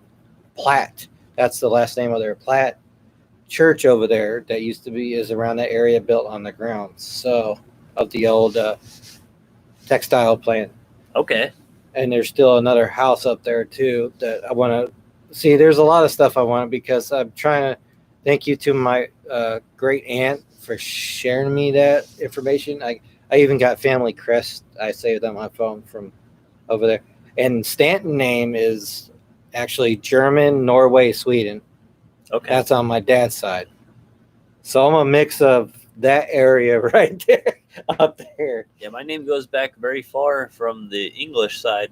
Carter, just somebody who sold goods out of a cart, just one of those early like Smith, being blacksmith related. My last name Carpenter, is, it's one of those olden names like that. Yeah. My last name is Stanton. I'm pretty sure you hear that in history books because one of the Secretary of Wars and during the Civil War was Stanton. I don't know if we're related though, but that'll be sweet. It also is a very prominent English name over there. Is Stanton and Platt is the two last names. Oh, David says he's got to run. Good job. We'll chat with you this weekend regarding the show air day. Oh, yes. Thank you, Dave. Yeah, thank you so much, David. Man, all these good Have stuff. a good night, and stay safe out there. I know. Yeah, you talked about Alcatraz. That is still a good location. Yeah, it's one of the one of the prisons. If I was going to rate prisons next, that would be one of the prisons I want to investigate next. Yeah, I've always had an interest for it, so it stays pretty high on my list. Because I know there's a few other prisons out there that I want to investigate, but that's one of the I would put on top of anything else because we already did OSR. I still want to do OSR at night. And West Virginia Penitentiary, which hopefully I get to take you to this summer as well. Oh, I know. I'm excited for sure. And show you that guy's Museum Archive of the Afterlife by Steve Hummel up there in Paranormal Quest. Those guys are great as well. Up there in Moundsville, West Virginia. And they're staying safe out there. Well, and there's a lot of Indian burial mounds and memorial mounds. I'll put that. There is difference. Burial and memorial mounds. And then Rick was saying we need to make sure we check out the Eastern State Penitentiary also. Oh, God. And then SCP-TV was saying that we'll be investigating more of Goldfield, Nevada after all the lockdown is over. So, yeah. Man, all these locations they're throwing out. Oh, man. You guys are keeping active, man. And I can't we wait want to keep active. Up. We want to, too. We want to keep active.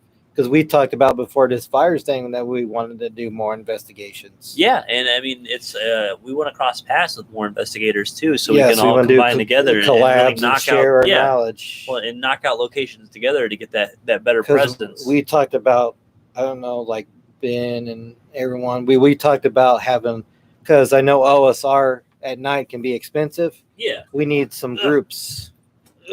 We need some multiple groups. We need a big group. That way we can cover different areas of the prison. Because I don't know if anyone's been to OSR, Mansfield Reformatory. Place is huge. I'll be right back, sir. Check something. Okay. Belinda says I will be researching Scotland going in 2 years. Oh, can you take me with you? Me and Tyler? Tracy, my dad's family comes from Scotland. Oh, that is amazing. Hey, Blood, talk to Tracy. Her family's from there. That's awesome, Tracy. Oh, yeah, you already did. Never mind. I'm a little late to the comments. I'm sorry. I'd love to go see. Yeah. Oh, my God.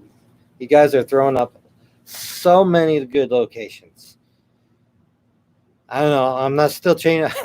I might have to do a top 10 bucket list after this or top 20 or 25 because there's so many out there to investigate, even across the pond over there in the UK and whatnot, and even other countries if we're allowed. God.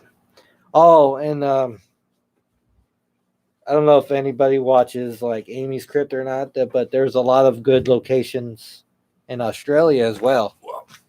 Because that's got a lot of history there. Oh, for sure. I mean, it started off as a prison island. And they have a lot of prisons and whatnot down there. Can you imagine doing Australia? I mean, there's a lot of stuff we wish we can get our hands on and investigate. Oh, I know. I would love to do overnight at Moundsville Penitentiary. Oh, Moundsville would be amazing, yeah. Just did a day. Yeah, we did. Me and Erica did a day tour last year. And, I keep telling him this. I know he's experienced OSR a couple times. Yeah, OSR is still haunted, but put Moundsville a couple times more because of what you got the mound right across the street from it. They did executions there, the gas, the electric chair, the lethal injections in that area. Yeah.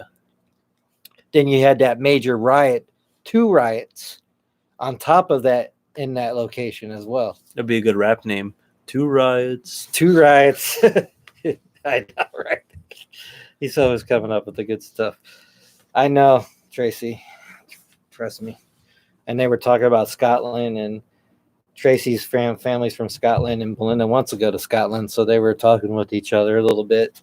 I love when you guys interact because it's Yeah, like we I know want you there's to some interact friendships. Yeah, there's some friendships that have been made in our chats, so it's Yeah. always good. Joe and your mom, and Which my mom's feeling under the weather, guys. oh, that's send her a bunch of positive. I was going to ask you about that.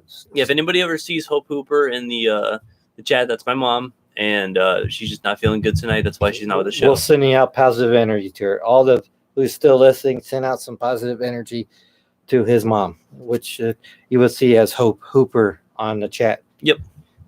So because she's usually join us most of the time. Yeah, she's been for almost like the one show she was late for, but she's been for I think almost every episode. Yeah, 99% of the show. Yeah, 99 for sure. Yeah, but we appreciate everybody coming so much. We don't mind if you guys are going through stuff and can't make it. You can always rewatch. Yeah, and it's like this is just a show. We're just here to entertain, and, Yes. and we just want to make sure that you guys are taken care of. If you want to message us saying you can't make it, that's fine. You can do that too. Then we'll send you some positive energy out your way from the fans and followers and us, making sure you guys are okay and staying safe out there. Yeah, because we talked about your mom, we talked about my mom. I mean, thanks, Tracy. And we want everyone to be safe out there, to have positive energy and healing. I know I say that a lot, but we really mean it. So that's a good mixture, Belinda. So any last minute stories or last minute questions before we get out of here for the night, guys? Oh, there's Joe. Joe's still there. And I know Joe and my mom, they interact a lot. They're always talking and stuff. They always talk. I appreciate that, Joe. I appreciate that a lot. Joe's our would have been our resident jokester in the chats, and he's the always researcher. He's all over the place. He's a great guy. I met him through my exploration page, and there's a bunch of great guys because hand in hand, exploration and researching and paranormal investigating kind of go hand in hand. That's how I started. I mean, yeah. SCP TV says you need to do the Clown Motel and Mizpah Motel in Tonopah, Nevada, as well. If you've never. I've never been to Nevada at all. No, I've never been that far. As far as I've been, neither would disappoint. It's 30 minutes from Goldfield. You would need a week to do it all. So he's like, if you can knock out a whole week, you can do Goldfield and then do those locations as well. I know we talk about that, Wes, because you talk about your Alcatraz and whatnot. And no, we haven't made it out that far at all, man. But we really want to try. I made it as far we're as out in Ohio right Texas. now. So yeah, it's like. We're out in Ohio right now. It's hard to get to some of those locations. And Texas isn't too far from Nevada. That's right. We had when I was married to my second wife, we made it right. It's right below. It's called their Panhandle, where Oklahoma and Texas meet up that way, and we got close to whatever state's next to that way. Tracy. Tracy says this is an odd one. Have you heard of people with the negative blood being born more psychic? I've heard of different blood types leading to different things being unlocked easier for people, but I don't believe that any blood type would either limit or make you more proficient in certain things. I'm going to say it's because I am O negative. Maybe not necessarily more psychic, but it makes you more sensitive. Yeah, more perceptive and perceptive and sensitive because, like I told them about why this started. It's because of my explorations, and I always felt something was watching me. Then, since something was always watching me, and noises and voices, and yeah, so I mean, that's a good point. But being O negative, I think I have more sensitive to everything around me. That's very interesting. Now that she brought that up, I mean, because I'm glad she brought that up. See, this is all the stuff we like. You bring stuff up, and we like to relay it and. I already know my blood type because of recent repeats, but I don't usually remember it. I used to give blood back in the day, but I don't remember my blood type too much. And SCP TV was saying, I have even investigated one of the old mines. The first to ever go down in there, the mine stopped fully functioning in the 40s. So to have a mine that had been shut down since the 40s. The mines always interest me as well. Because there's always a lot of like pain and death and stuff in those mines. Yes, there is. And there's also with that story of the Mothman showing up and they actually made it out of there before that mine disaster. Yep. I've told that story many times. That's the only time that no one has died, when the Mothman has appeared to give like some sense of Because they warning. actually heeded his warning. He heeded his warning, and he is an interdimensional being. Could be like the black dog you talk about. I mean, getting him away. Who knows what's related in that kind of paranormal realm? Right. Joey, a jack of all trades and a master of none. Oh, you're good to us, Joe. We appreciate you, brother. You always been there. So is everyone else. I recognize these names from before. Our base followers, as they call. They always join us and chat with us. I mean, if you want to get the word out to more people, we enjoy talking to anybody. And Tracy was saying she just watched a video on that and thought it was cool. She said she's negative but not psychic. And I also think that psychic ability is something your mind has to be open to. And then it's something that even if you're maybe more naturally inclined, you still have to work at, you know. I think that's one of the things that why you don't see too much of those gifts popping up in people anymore is because people want the quick and easy version. They want the 5-minute tutorial on how to be magic or how to be psychic. Oh, I just don't think it works that way. It doesn't work that way. There's actually on Hunter Road Media, Vanessa Hogle is a medium, and she hears people and talks to people. And no, it's not easy for her. It's like having a phone line and leaving the phone to your ear 24/7. Yeah. And continuing on that story from SCP TV, he said the mine is 1,600 feet down, but it's flooded up to about 600 feet. And it's all original ladders back from when it was built in the 1904. So 1904, 1909 is that spike we had. 1909 from that railroad bridge and tracks. Yep. Up to the jank paper mill. And I mean, we blessed this guy earlier, so I have no problem touching this guy. We have no problem. So I'm going to bring it up real quick and show you guys. Go show. Even the earth was growing around it, starting to take over again. It was going back to the earth before it. And Belinda says, I don't know my blood type and I'm a conduit. And Tracy's like talking with Belinda. Find out. Let me know if you're negative. See, there you go. You guys interact with each other as well. We enjoy that. That's why we do this.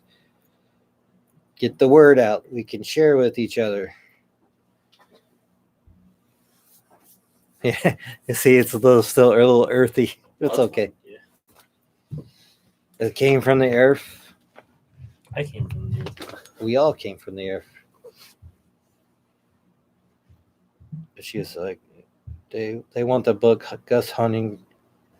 No, we're not getting ghost hunting. No, he was saying that like that's what people when they're thinking about like the psychic stuff and stuff like that. No. They want the quick guide. They don't want the actually learn things. You know, the psychic book for dummies. Now, we don't talk about that book. That book got a lot of criticism when Zach brought that out. Well, Belinda, I know we've talked before where your grandmother kind of guided you and taught you how to further harness and use your a gift. You know, and that's what it definitely is.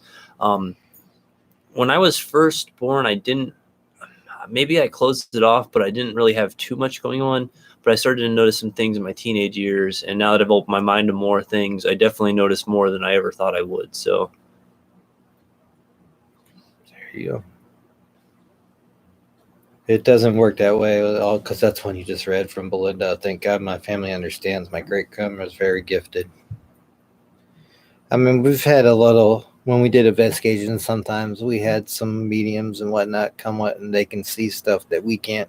And SCP-TV was saying, good artifact. He always takes something from his locations and stuff. Yeah. Make sure you're blessing those up when you get home, yes, dude. So you're not carrying we cleanse it and we bless it. I'm sure you've probably been doing this for a minute, so I'm not trying to knock you or saying you're not doing what you need to do. But we made sure we cleansed that up before we brought it in the house because you don't want to bring. Even when I grabbed it because it was like abandoned location. I asked the spirits if I have permission to take this and share it. Yeah. So even if no one's around or any humans around, ask permission because you just don't want to grab something. I'm going to take this. No.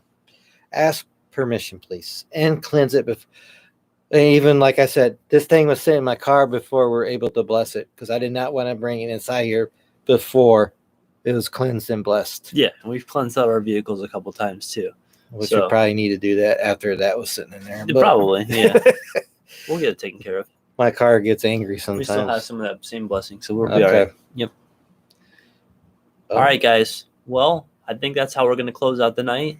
We really appreciate all the stories, We all the appreciate questions. all I you. mean, there was so many good questions just to us, and I mean, everybody on the YouTube. I really appreciate Rick and SCP TV and the Thank chat you, over Rick. there, and as always on the Facebook, everybody who's been here, people who are new tonight. We really appreciate all the stories and all the questions and everything you guys gave us tonight. We hope that everybody is doing well with everything that's going on. And just check us out on Friday. We'll be live at 9:30, and we'll be back again to talk about more stuff. We have some more surprises for Friday. What's up, man? We're just going to give a little Friday. Friday is going to be special because we're going to leave it for you guys. It's going to be Follower Friday. Stories, anything. We're going to leave it to you guys. And you can message those stories ahead of time so Yes. we can already have a list of stories ready to go. So, you can send them to the email address bytheburialground@gmail.com. You can send them in direct message to the Facebook. You can leave them to the comments on any of these videos. Yes. Or you can leave them on the comments on the YouTube and everything like that. Or you can, just leave a post on it for us, just anything like that. Just let us know.